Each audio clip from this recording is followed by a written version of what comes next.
পশ্চিম বাংলার সরকার কি করছে? শুভেন্দু অধিকারীর বিরুদ্ধে, তার বিরুদ্ধে ব্যবস্থা গ্রহণ করছে না কেন? কি করছি গো?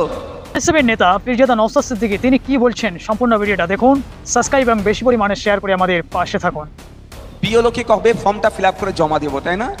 মানে সাবজেক্ট ছিল বোদায়ের উন্নয়ন, অবজেক্ট ছিল এটা। এখন আপনার সামনে সাবজেক্ট কোনটা দাঁড় করিয়েছে? আপনার গণনা ফর্ম।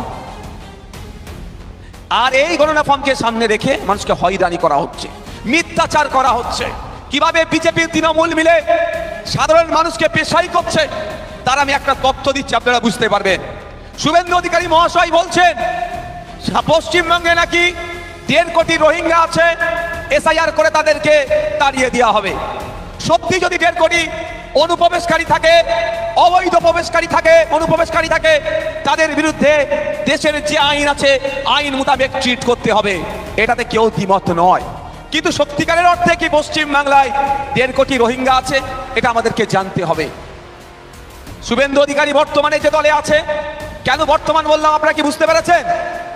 কখন কোথায় থাকে ওরাও জানে না, আর আমাদেরকেও বোকা বানিয়ে দেয়।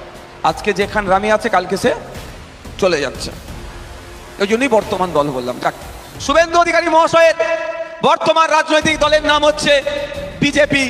বিজেপি কেন্দ্র সরকার চালাচ্ছে। কেন্দ্র সরকার সুপ্রিম কোর্টে একটা হলফনামা দিয়েছে একটা মামলাতে। কেন্দ্র সরকারকে প্রশ্ন করেছিল, জানতে চেয়েছিল সুপ্রিম কোর্ট ভারতবর্ষে কত রোহিঙ্গা আছে। যে প্রশ্ন করেছিল বা জানতে চেয়েছিল, এফিডেভিট দিয়ে, হলফনামা দিয়ে সুপ্রিম কোর্টকে ভারত সরকার জানাচ্ছে, অর্থাৎ অমিত শাহজি, নরেন্দ্র দামোদর দাস মোদীজিরা জানাচ্ছেন সারা ভারতবর্ষে 40,000-এর একটু বেশি রোহিঙ্গা আছে। মানে